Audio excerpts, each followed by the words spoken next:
Hi, and welcome to today's Daily Chronicle. Today is Friday, December 6th, 2024. Photos. A drone's eye view of foodscapes from cattle to soybeans to shrimp.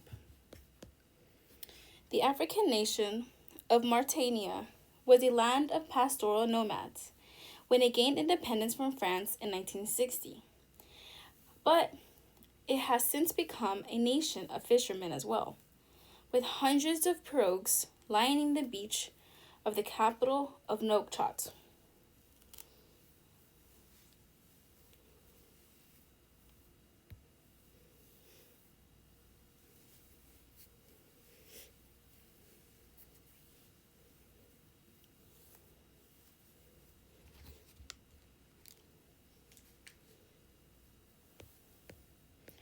We usually encounter our food roughly at eye level, stacked on shelves at the supermarket, displayed on stands at outdoor markets, beckoning at the Thanksgiving table. Acclaimed photographer George Steinmetz wanted to bring a different perspective to our daily bread, protein, and produce. As he looks at the way food makes its way to feed a constantly growing human population. He works mainly with drones for a bird's eye view. In his foodscapes, human, boats, and machines all play a role. George Steinmetz, a pioneer in aerial photography atop the New York Times building. His new book is Feed the Planet, a photographic journey to the world's food. Steinmetz is a pioneer of photographing from above. Before the advent of drones, he'd soar and sometimes crash in low-flying paragliders, which he compared to flying lawn chairs. As drones improved in quality, he made the switch in 2015. For this project, Steinmetz and his low-flying drones documented food production across 6 continents, 36 countries, 27 U.S. states, and 5 oceans. The images are featured in his latest book, Feed the Planet, a photographic journey to the world's food. The accompanying text by journalist Joel K. Bourne Jr. documents the footprint that these practices leave on our environment. In a photograph from Nouakchott, Mauritania, hundreds of small fishing boats called pirogues arrive in the port of his African nation, some afloat on the waves, some coming in with their catch. But beyond the picturesque is a backstory of concerns about the supply of fish. Local fish are moving farther north due to rising sea temperatures, leading to competition and conflicts of fishermen in neighboring Senegal. The United Nations Food and Agricultural Organization, which compiles global fisheries data, reported in 2019 that more than a third of fish stocks were overfished, while 57 were at maximum sustainable harvest. Bourne writes, soybean harvest in Bahia, Brazil.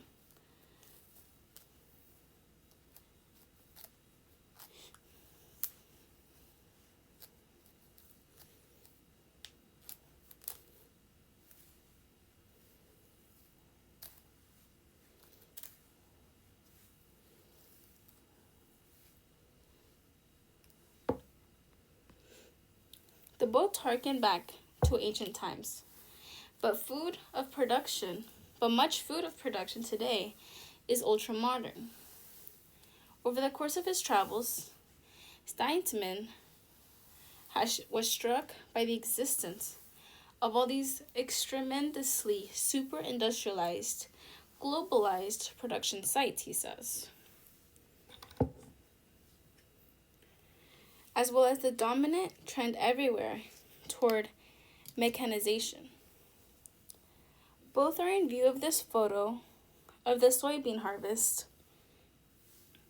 at Fazenda Pertani, Bahia, Brazil, where rows of crops vanish into the distance as futuristic-looking machines work the land.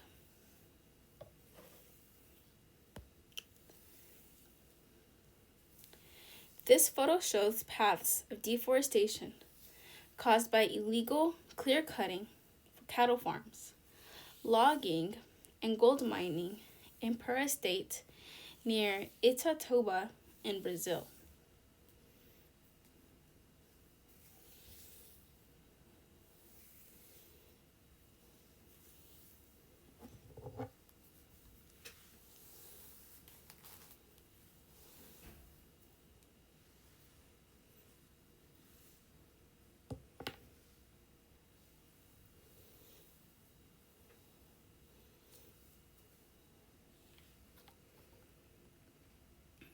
Looking down from above, he says, a camera can capture the ecosystems of the world and the changes they are seeing.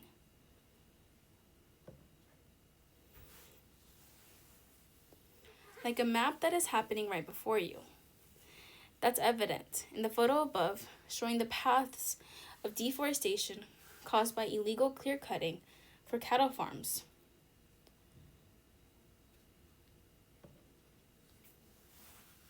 Logging and gold mining in Pará State.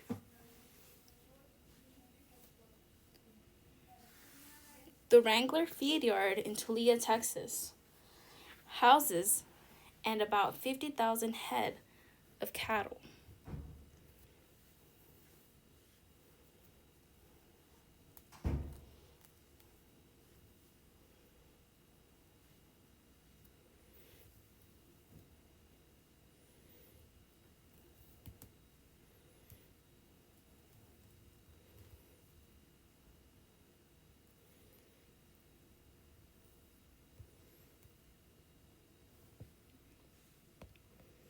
Supersized agricultural companies and production sites are in view throughout the book. The Wrangler feed yard in Tulia, Texas, houses about 50,000 head of cattle. When added to the other 9 feedlots owned by Armio-based cactus feeders, the total is 500,000.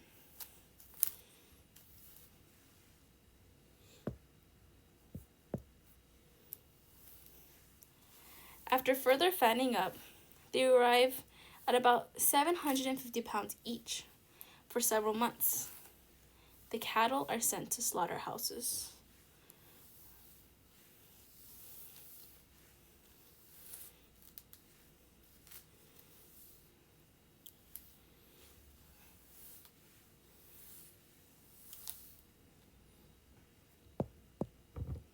A chicken factory in China.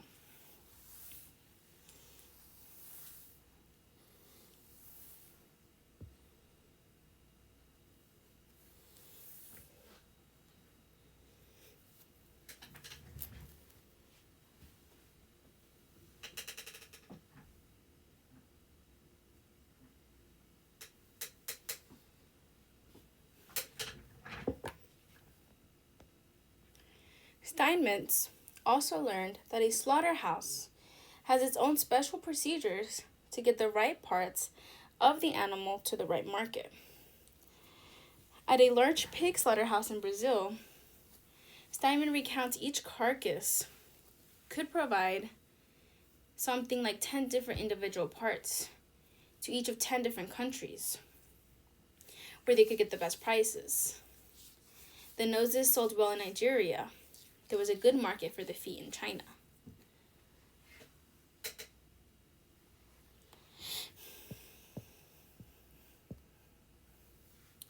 Working one shrimp at a time, women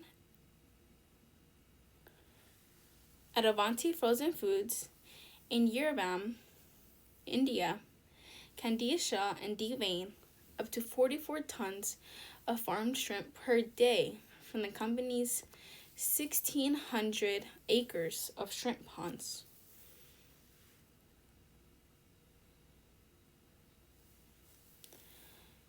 Avanti is one of the largest shrimp exporters in India, which dominates the global shrimp export market. About 75% of its frozen shrimp is exported to the United States. Costco is a major customer. Shrimp is most valuable traded marine product in the world, with an estimated market value of nearly $47 billion in 2022. More than half of that shrimp comes from farms instead of the sea. In 2017, researchers calculated that it took about 0.8 pounds of wild fish, converted to fish oil and fish meal mixes with plant-based food, to make 1 pound of farm shrimp.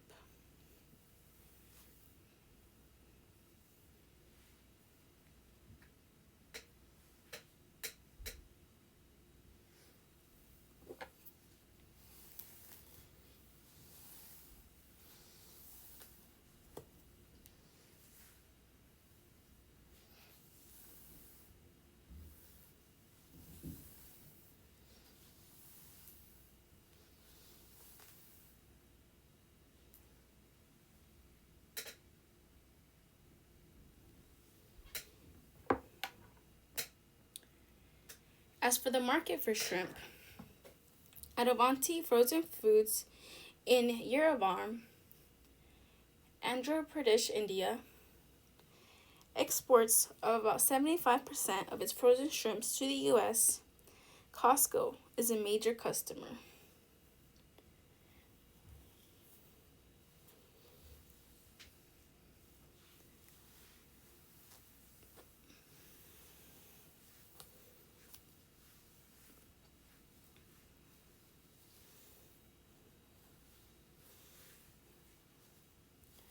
The Magazzi Giornale del Tagliegate warehouse in Emilia Romagna,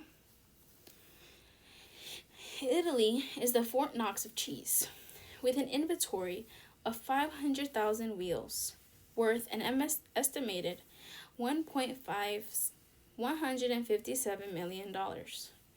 Production of classics Parmigiano Reggiano dates back to Benedictine monks in the Middle Ages.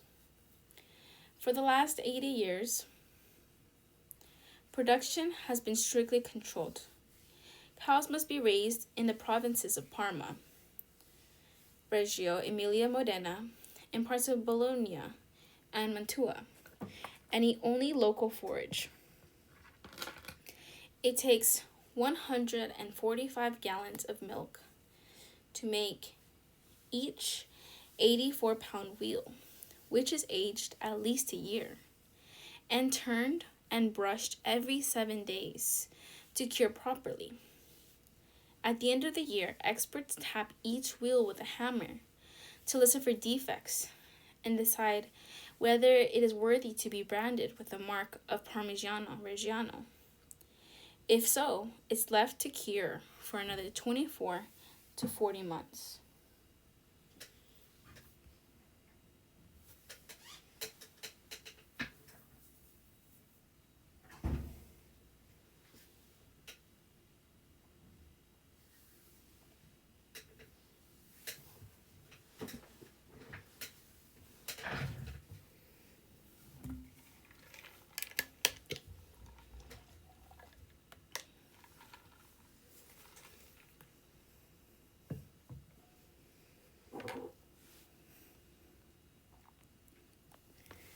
In spite of so much mechanization and expansion, however, Steinmetz notes the continuing existence of traditional agricultural practices in the Amish country in Pennsylvania. In Emilia-Romagna, Italy, where Parmigiano Reggiano is still produced, as it was in the Middle Ages, and in the small Polish village of Suluswace, Poland, where families maintained the small strips of farmland allotted to each household in the 16th century. From sleepy 16th century village to 21st century internet sensation, Sutuswatsa in southern Poland, population 6,000, earned millions of online fans after this aerial image of the one-road town went viral in 2020. It was the field system of narrow strips of farmland attached to the back of each house that caught everyone's eye. Known as the Waldendorf or Forest Village, the town has a layout that was common in Central Europe during the late Middle Ages. As settlers reclaimed forest in hilly or mountainous areas, each farmer received an equal allotment of roughly 40 acres, enough for one family to farm without help from others. Although the strips have narrowed over the years as they've been divided and passed each generation, they still produce wheat, oats, potatoes, cabbages, and strawberries.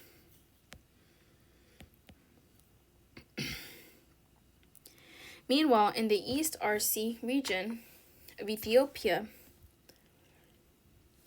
barley, known as the country's king of crops, has been farmed for 5,000 years. The government is trying to distribute higher yielding varieties of the grain throughout the country, where in 2023, civil conflict and drought contributed to leaving 20 million people in state of food insecurity.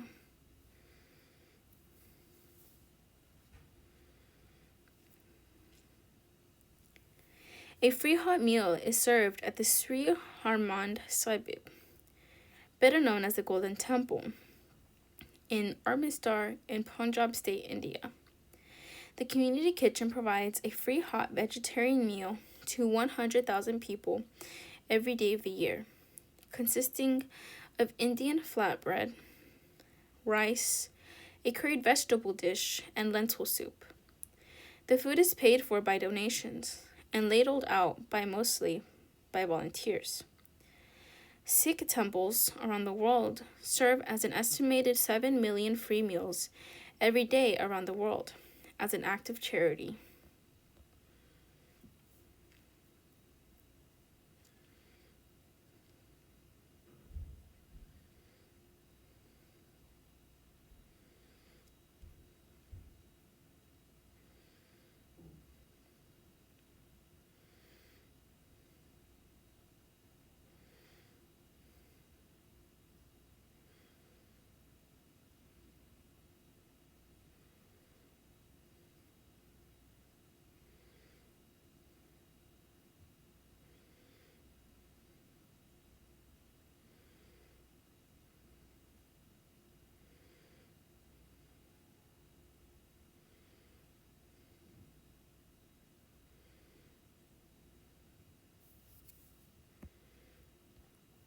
In the midst of such needs, community kitchens that serve free meals are welcome.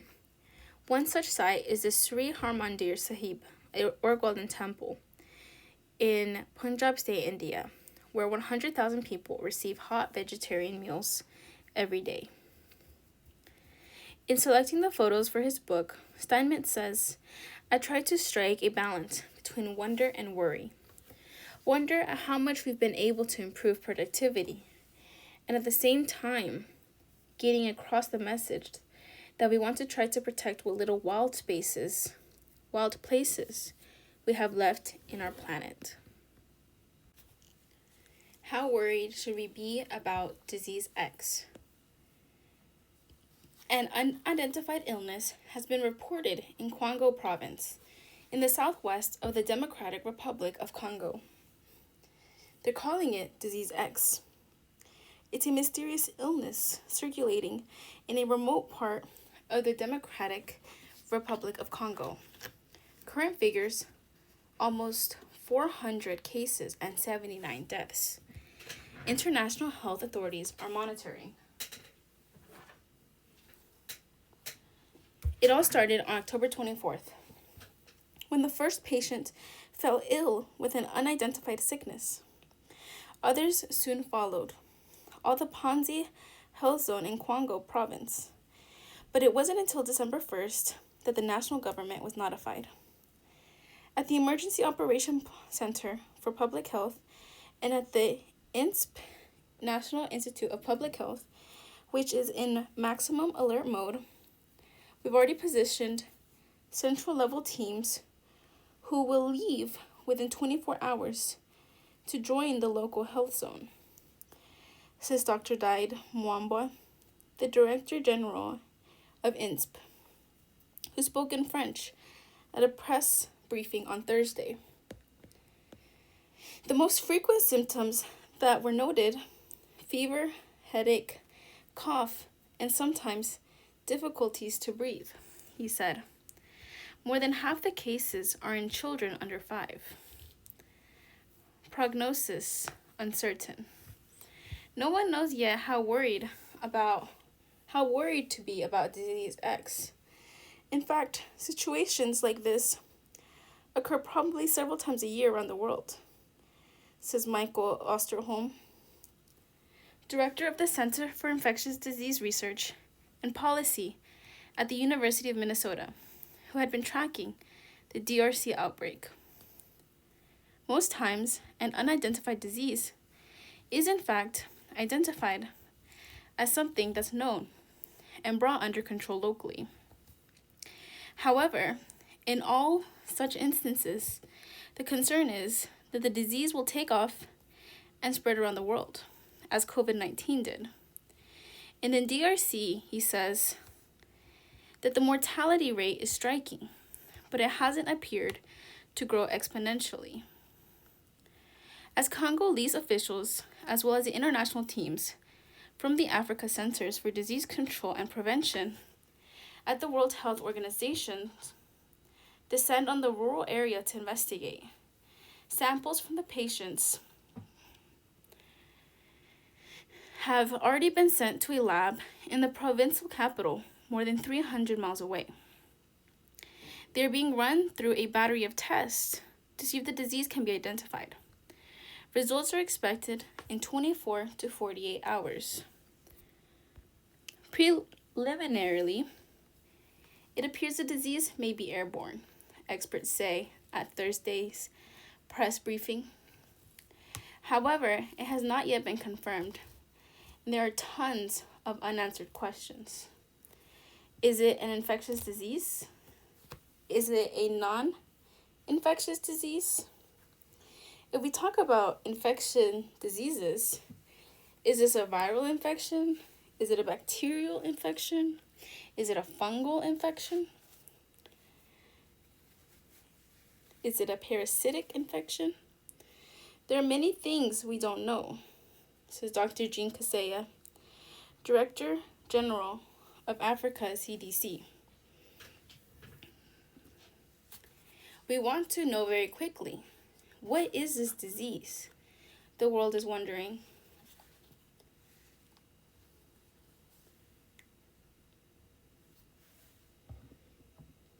Mwamba said the part of the country impacted by the disease has a lot of malnutrition, around 40%, and that can make people particularly vulnerable to diseases.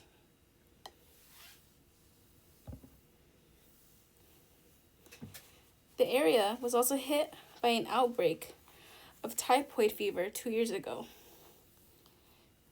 The DRC is urging people to remain calm and vigilant. It's asking those in the area not to attend mass gatherings or handle a person's remains. Why the delay is alerting the government.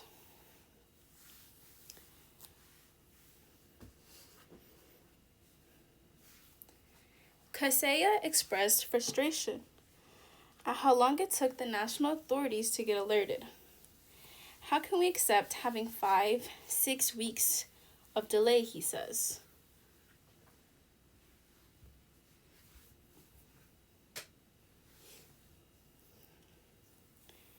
Arguing that this is a case for strengthening disease surveillance systems and boosting local health systems. However, Alstom is not surprised by how long it took, saying it often takes time for local health workers to piece together what is happening. It's very possible that these cases were scattered throughout a region where it wouldn't be immediately apparent they were related, he says. Still, he says, time is critical. We need to make sure that we have the resources to intervene quickly, both for local populations' well-being and to ensure the disease doesn't cross international borders. In a statement, the U.S. Centers for Disease Control and Prevention said, U.S. government staff, including those from U.S. CDC's country office in Kinshasa, are in contact with the DRC's Ministry of Health and stand ready to provide additional support if needed. Osterholm says the international authorities and the DRC health authorities are all over this right now, and this is a very good sign.